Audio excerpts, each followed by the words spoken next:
I never believed in soulmates. Not really. I thought it was something people said in movies, something that sounded nice but didn't actually exist in the real world. Then I met Owen, and suddenly I wasn't so sure anymore. We met at a marketing firm downtown, both of us starting on the same Monday morning. I'm Adrian, and I remember walking into that glass-walled conference room for orientation, already exhausted from my commute, already wondering if I'd made the right choice leaving my old job. Then this guy walked in, maybe 30 seconds after me, with dark hair that looked like he'd run his hands through it too many times, and this slightly apologetic smile, like he was sorry for existing in the same space as everyone else.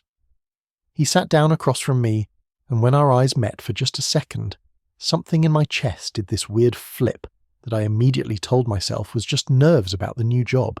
His name was Owen. I learned that when we went around the table introducing ourselves. He had this quiet voice, not shy exactly, just measured, like he thought carefully about every word before he said it. He was a graphic designer, moving over from the creative department of some startup that had folded. When it was my turn, I stumbled over my own name like an idiot, which wasn't like me at all.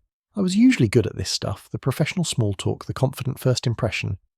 But something about the way he was looking at me, really looking, like he was actually interested in what I had to say, made my brain short-circuit.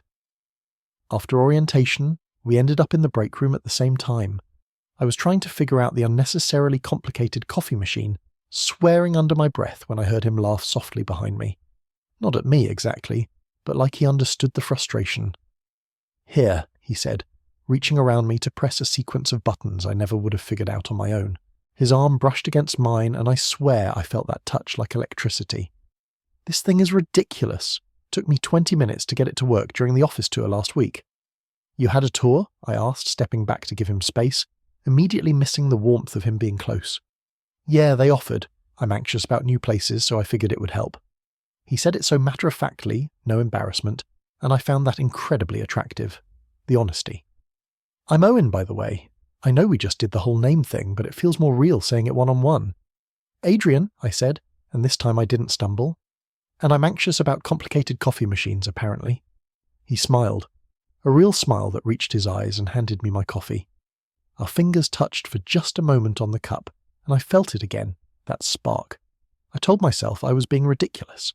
I'd been out for years, had dated plenty of guys, knew the difference between attraction and actual connection. This was just first-day jitters manifesting in weird ways. That's what I told myself. But then we kept running into each other. The office wasn't that big, but it felt like fate the way we'd end up in the same spaces. He'd be leaving the bathroom right as I was going in. I'd be heating up lunch in the microwave, and he'd walk in with his container of leftovers. We started talking, really talking, about everything and nothing.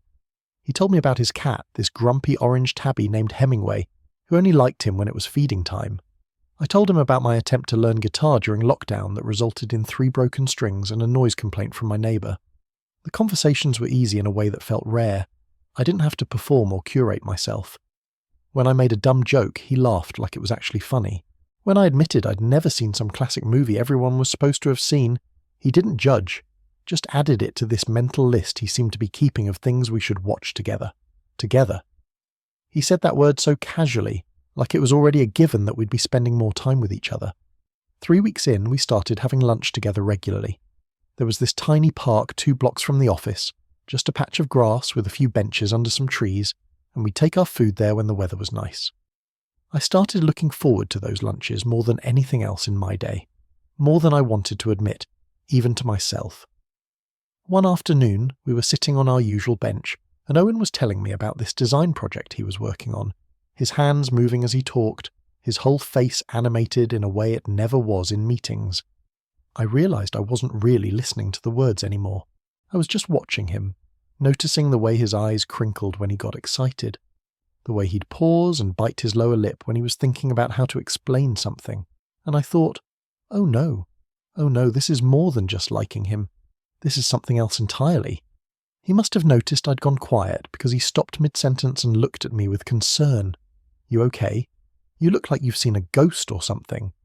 "Yeah, sorry, just spaced out for a second," I lied, taking a too big bite of my sandwich to avoid having to say anything else. He tilted his head, studying me with those thoughtful eyes, and I had the terrifying feeling that he could see right through me. but he just smiled softly and said, "Happens to me all the time. My brain just wanders off sometimes." I wanted to tell him that my brain hadn't wandered off. It had wandered directly to him, to the curve of his mouth and the sound of his laugh and the way I felt more like myself around him than I had in years. But I didn't say any of that. I just nodded and tried to focus on eating. That night I couldn't sleep. I lay in bed staring at the ceiling, replaying every interaction we'd had, looking for signs. Did he feel it too? The way our conversations flowed so naturally, the way we'd somehow developed our own inside jokes in just a few weeks, the way he'd sometimes look at me and smile for no reason at all. Or was I reading into things, seeing what I wanted to see because I was developing feelings I hadn't asked for and didn't know what to do with? The next day at work I tried to act normal, but I was hyper-aware of everything. The way he said good morning when he passed my desk, the way he brought me coffee without asking, somehow remembering that I took it with just a little cream and no sugar. The way his hand rested on the back of my chair when he leaned over to look at something on my screen, so close I could smell his cologne, something clean and subtle that made me want to lean in closer. "Adrian," my coworker Melissa said, snapping me out of my thoughts. "Did you hear anything I just said?" "Sorry, what?" I blinked at her, realizing I'd completely zoned out during our meeting. She raised an eyebrow, a knowing look on her face. I said, "You and Owen seem to be getting along well." My face went hot. "He's nice. We're friends." "Uh-huh." She didn't sound convinced. "Just friends who eat lunch together every day and look at each other like that." "Like what?" I asked. But I wasn't sure I wanted to know the answer. "Like you're both trying really hard not to look at each other the way you want to." She said it gently, not teasing, and I didn't know what to say to that. Was it that obvious? Could everyone see what I was feeling? Could Owen see it? The thought terrified me. I'd been hurt before, had fallen for straight guys who saw me as a friend and nothing more, had misread signals and made things awkward. I couldn't do that again, especially not with Owen. Our friendship mattered too much. I'd rather have him in my life as a friend than risk losing him completely by admitting I was falling for him. But keeping it inside was getting harder. Every day, every conversation, every accidental touch made my feelings stronger. I found myself thinking about him at random times, wondering what he was doing, whether he was thinking about me too. I'd see something funny online and my first instinct was to send it to him. I'd hear a song and think about how he'd probably like it. He was becoming woven into my life in ways that felt both wonderful and terrifying. 2 months after we met, the company threw a happy hour at a bar near the office. I almost didn't go. Social events with co-workers weren't really my thing, and I knew if I went, I'd spend the whole time trying not to stare at Owen while probably failing miserably. But then he texted me asking if I was going, and I found myself saying yes before I could think better of it. The bar was crowded and loud, filled with people from work I barely knew. I got a beer and tried to look comfortable standing alone, scanning the room for Owen. When I finally spotted him, he was talking to someone from accounting, but his eyes were moving around the room like he was looking for someone too. When our eyes met across the crowded space, his whole face lit up, and he excused himself from his conversation to make his way over to me. "Thank God you're here," he said when he reached me. "I've been making small talk for 20 minutes and I'm exhausted." "You could have just left," I said, taking a sip of my beer to have something to do with my hands. "I was waiting for you." He said it so simply, like it was obvious, like of course he'd wait for me. "Want to get out of here? There's a quieter bar down the street." We ended up at a dimly lit place with exposed brick walls and old jazz playing softly in the background. It was the kind of place where you could actually hear yourself think, where conversations felt intimate even if you were surrounded by strangers. We found a small table in the corner, and for a while we just talked like we always did, easy and comfortable. But there was something different that night, something charged in the air between us. "Can I ask you something?" Owen said, after we'd been there for about an hour. His voice was quieter than usual, and he was looking down at his glass instead of at me. "Sure," I said, my heart suddenly beating faster. He was quiet for a long moment, like he was gathering courage. Then he looked up and his eyes were so open, so vulnerable that it made my chest ache. "Do you believe in soulmates?" The question caught me completely off guard. "I don't know," I said honestly. "I never really did before." "Why?" He didn't answer right away. He just looked at me with this expression I couldn't quite read, something between hope and fear. Then he went quiet, so quiet I could hear my own heartbeat in my ears. The silence stretched between us, heavy with all the things neither of us was saying. "Owen?" I prompted gently. He took a breath like he was about to say something, then stopped. Started again. Stopped. I watched him struggle with whatever he was trying to tell me, and I wanted to reach across the table and take his hand, tell him it was okay, whatever it was. But I was frozen, afraid that if I moved, if I did anything, he'd lose his nerve completely. "I think," he finally said, his voice barely above a whisper, "I think maybe I'm starting to." "Starting to what?" I asked, even though I thought I knew, even though I was terrified I was wrong. Believe in them. He was looking right at me now, and there was no mistaking what I saw in his eyes. Because how else do you explain this? How else do you explain meeting someone and feeling like you've known them forever? Like you've been looking for them without even knowing it, and suddenly there they are, sitting across from you in orientation, making awkward jokes about coffee machines? My breath caught. "Owen." "I know we've only known each other for 2 months," he continued, the words coming faster now, like a dam had broken. "I know that's not very long, and maybe I'm crazy, maybe I'm reading this all wrong. But Adrian, I can't stop thinking about you. You're the first person I want to talk to when something good happens, and when something bad happens, and when nothing at all happens. I've never felt this way about anyone. It's like you've become this essential part of my day, and I don't know when that happened exactly, but it did.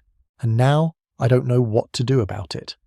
I stared at him, my mind racing, my heart pounding so hard I was sure he could hear it. This was happening. This was actually happening. He felt it too.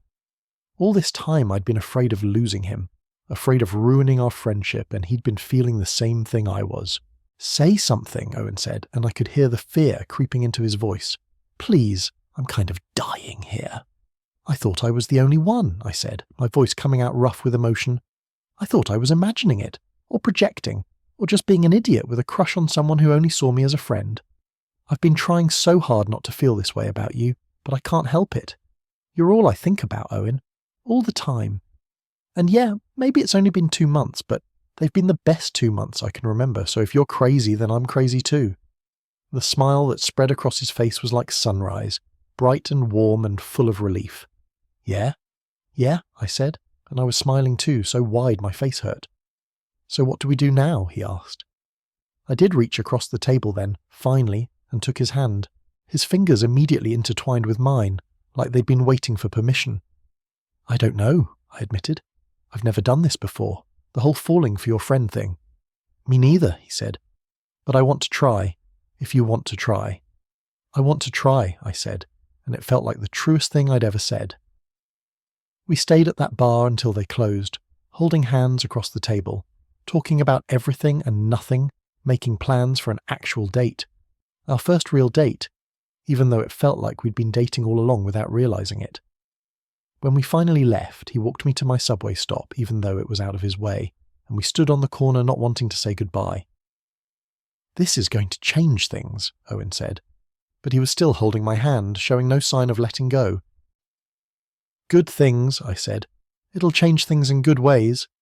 "You really think so?" "Yeah," I said. "I really do." He leaned in slowly, giving me time to pull away if I wanted to, but I didn't want to. I met him halfway, and when our lips touched, it felt like everything clicked into place, like this was what I'd been moving toward my whole life without knowing it. The kiss was soft and tentative and perfect, and when we pulled apart, we were both grinning like idiots. "I've wanted to do that for weeks," Owen admitted. "Why didn't you?" "I was scared," he said simply. "Scared you didn't feel the same way. Scared of ruining what we had." "I was scared of the exact same thing," I told him. He laughed, shaking his head. "We're both idiots." "Yeah," I agreed, "but we're idiots together now." Our first official date was that weekend. Owen picked me up at my apartment, and he was nervous, I could tell. He kept running his hand through his hair, that gesture I'd come to recognize as his tell when he was anxious. I wanted to tell him he didn't need to be nervous, that this was just us, the same us who'd been eating lunch together every day for 2 months. But I was nervous too, in the best way. The kind of nervous that comes with new beginnings and infinite possibilities. We went to dinner at this Italian place in his neighbourhood, small and cosy with checkered tablecloths and candles on every table. We talked like we always did, but now I could reach across and take his hand whenever I wanted. Now when he smiled at me, I knew what that smile meant. Now when our knees bumped under the table, neither of us pulled away. "I have a confession," Owen said over dessert, which we were sharing because he'd insisted we couldn't leave without trying their tiramisu. "What's that?" I asked, stealing a bite from his side of the plate. That first day, in the break room with the coffee machine, I already knew how to work it. I'd practiced during my tour specifically so I could help someone if they were struggling with it. He looked embarrassed.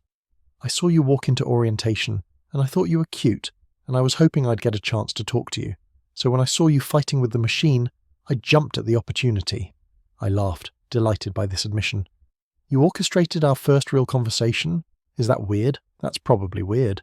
"It's not weird," I assured him. "It's actually kind of adorable. I thought I was the one being obvious about liking you." "You were," he said, grinning. "Melissa told me weeks ago that you stared at me during meetings. I didn't believe her at first, but then I started paying attention. And yeah, you totally do." "Oh my God," I groaned, covering my face with my hands. "This is humiliating. Don't be embarrassed." He pulled my hands away from my face, holding them in his. "I stare at you too. Apparently everyone in the office has been watching us dance around each other for months. Melissa actually has a bet going about when we'd finally get together." Seriously. She won, by the way. She predicted we'd figure it out before the end of October." I shook my head, but I was smiling. "We're never going to hear the end of this at work." "Probably not," Owen agreed. "But I don't care. Let them talk. I'm just happy I don't have to pretend anymore that you're just my friend." After dinner, we walked around his neighbourhood, our hands clasped together, not really going anywhere, just wanting to be near each other. It was one of those perfect autumn nights, cool but not cold, the air smelling like fallen leaves and distant wood smoke. We ended up at a small playground, empty except for us, and Owen pulled me toward the swings. "When's the last time you were on a swing?" he asked, sitting down on one and pushing off gently. Probably when I was 12, I said, taking the swing next to him. We swung in comfortable silence for a few minutes, the chains creaking rhythmically. I felt like a kid again, in the best way, like the world was full of simple joys I'd forgotten about, and Owen was helping me rediscover them. "Hey Adrian," Owen said, slowing his swing to a stop. "Yeah?" "I'm really glad you took that job. I'm really glad you walked into that conference room on the same day I did. I don't know what I did to get this lucky, but I'm grateful for it every day." I stopped my swing too, turning to look at him. "I'm the lucky one," I said. "You make me feel like I can be myself completely. No editing, no performing. Do you know how rare that is?" "I feel the same way about you," he said softly. "Like I don't have to try so hard with you. Like I can just be." I got up from my swing and moved to stand in front of him, and he looked up at me with those eyes that had stopped me in my tracks from day one. "Can I kiss you again?" I asked. "You never have to ask," he said, and I leaned down and kissed him there in the empty playground under the stars, and it felt like the most natural thing in the world. The next few months were the happiest I could remember. We fell into a rhythm, our lives intertwining naturally. We still had lunch together every day at work, but now everyone knew we were together, and we didn't have to hide the way we looked at each other. We spent our evenings at one or the other's apartment, cooking dinner together or ordering takeout, watching movies or just talking for hours. On weekends, we explored the city, finding new coffee shops and bookstores and parks, building our own map of places that were ours. I met Hemingway, who turned out to be just as grumpy as advertised, but who eventually warmed up to me enough to sit on my lap while I worked on my laptop on Owen's couch. Owen met my sister when she visited for Thanksgiving, and she pulled me aside afterward to tell me she'd never seen me this happy, that Owen was clearly good for me. I already knew that, but it meant something to hear her say it. We had our first fight 3 months in, something stupid about whose turn it was to do dishes, both of us tired and snapping at each other in ways we normally wouldn't. But instead of letting it escalate, instead of storming off or shutting down, we talked it through. We apologised. We figured it out. And afterward, lying in bed with Owen's head on my chest, I realised that this was what a real relationship looked like. Not perfect, but honest. Not without conflict, but with the commitment to work through it. "I love you," Owen said into the darkness, so quiet I almost didn't hear it. My breath caught. We hadn't said those words yet. We'd been dancing around them, implying them in everything we did, but neither of us had actually said them out loud. "I love you too," I said, the words feeling both enormous and simple. "I think I have for a while." He lifted his head to look at me, and even in the dim light from the street outside, I could see he was smiling. "Yeah?" "Yeah," I said. "Pretty much since that first day, if I'm being honest. I just didn't know what it was yet." "Soulmates," Owen said, and it wasn't a question. Maybe, I said, or maybe just two people who got really lucky. Either way, I'll take it. He kissed me then, slow and deep, and I wrapped my arms around him and thought about how I'd never believed in soulmates before, how I'd thought it was romantic nonsense, wishful thinking, something that sounded nice but didn't exist in reality. But lying there with Owen, feeling the steady beat of his heart against mine, I thought maybe I'd been wrong. Maybe soulmates weren't about destiny or fate or some cosmic force bringing two people together. Maybe it was simpler than that. Maybe it was just about finding someone who made you feel completely yourself, someone who saw all of you and loved you anyway, someone who you couldn't imagine your life without even though you'd only known them for a few months. Maybe soulmates were just about finding your person, and I'd found mine. Now, a year later, I still get that feeling when I see him. That little flip in my chest when he walks into a room. That sense of rightness when he takes my hand. That certainty that this is what I've been looking for my whole life without knowing it. We've talked about moving in together, about what our future might look like. We've talked about all the big things and all the small things. And every conversation makes me more certain that this is it for me. He's it for me. So do I believe in soulmates? I asked myself that question the other day, remembering that night in the bar when Owen first brought it up, when he went so quiet and I was terrified of what he might say. The answer is yes. I believe in soulmates because I found mine in a conference room on a Monday morning, struggling with a coffee machine and making awkward jokes. I found mine in someone who makes me laugh and makes me think and makes me want to be better. I found mine in Owen. And that's the truth I never expected to discover, that love isn't always loud and dramatic. Sometimes it's quiet, sometimes it's gentle. Sometimes it's just two people sitting on a bench eating lunch, realizing that they never want to eat lunch with anyone else. Sometimes it's finding someone who asks if you believe in soulmates and then goes quiet, waiting for you to understand what they're really asking. Do you feel this too? Could this be something? Could we be something? The answer, I've learned, is always yes. When it's right, when it's real, the answer is always yes.